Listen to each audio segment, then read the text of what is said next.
Hello everybody, thank you for joining us. Today we're going to draw an action pose, and it's sort of a copiera Brazilian jiu-jitsu pose in which the person is like doing a handstand and performing a whirlwind kick, or a combination of kicks at the same time. So if you have pens or pencils all set, let us first put down some framework here. I will mention that there will be a degree of foreshortening as well. Now let's just put the shoulders out that much because we need the space to really stretch this pose out. And as you might have guessed, that is our hand, arm, on which the body will be standing up. We have done videos focusing on how should I put it, doing a cartwheel, and those also have this sort of element in them. You could check those out as well, but this is slightly different, as in that because the action that's going on here in the lower part of the body is different. So ab crunch, lower part of the body right here, and this is where we'll have all the different options going. So let's actually put out this hand sort of like that for now. So it does look like a person, like one of those mannequins that we find, which are instrumental in sketching. So if we look at this from a certain angle, the arm will probably stretch out like this. So the bicep, tricep area is here. That's going into the pec from the delt, going into the collar, other delt, trap. So head is stationed right here for now. Chest area and the other arm. So bicep is here.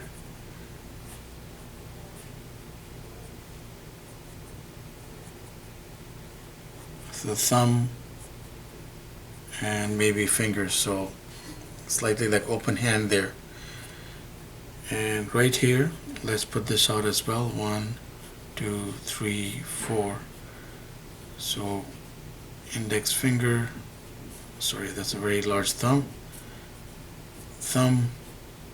middle finger, and a hint of the other fingers, maybe here also. So just, according to how you would like to really set this out, that preference can vary. But then right here, the lower part of the torso is where we have to get the action going. So let's there's a belt. So let's first do a kick this way. 1, 2, 3, and 4. 1, 2, 3, 4. And as I mentioned, that there's a degree of foreshortening going, and the adjoining kick. 1, 2, 3, 4. So how we will set this out is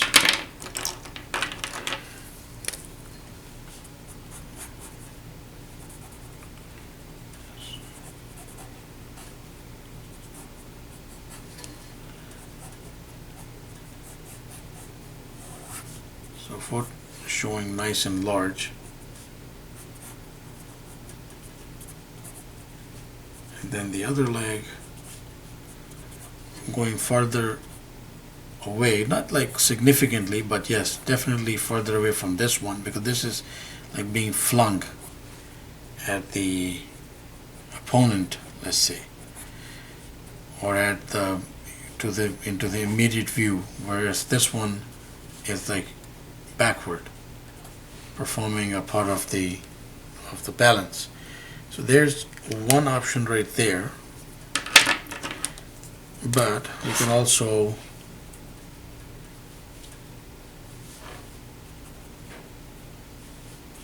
so let's close this off. So we can also do 1, 2, 3, and 4.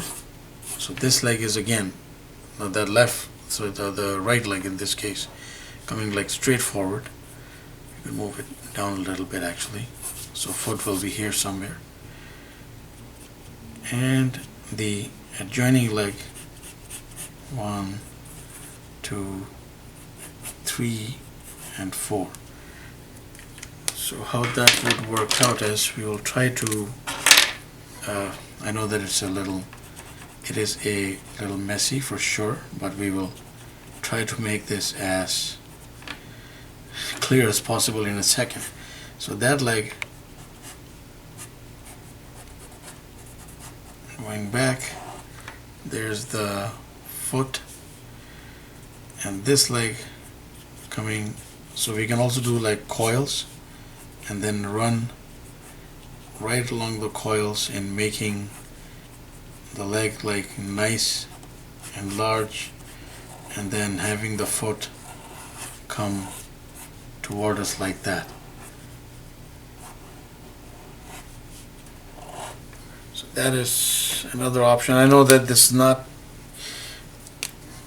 what we'll do here is let us shade this portion so that it is not as messy.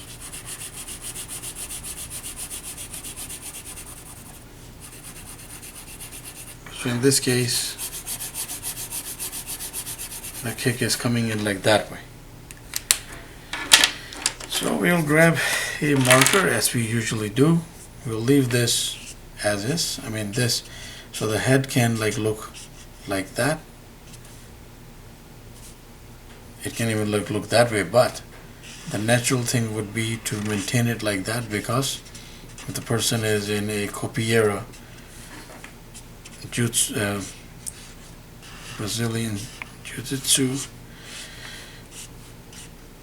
capoeira type of pose, he would most likely end up with a head position like that. And I'm going to highlight my personal favorite of these, and that is for sure this one is more expressive. I think it's more effective overall. But please do try your own angles there, and you will find this a lot of fun. So we do put out content every day, so please subscribe, keep in touch. Thank you for watching, and have yourself a wonderful day.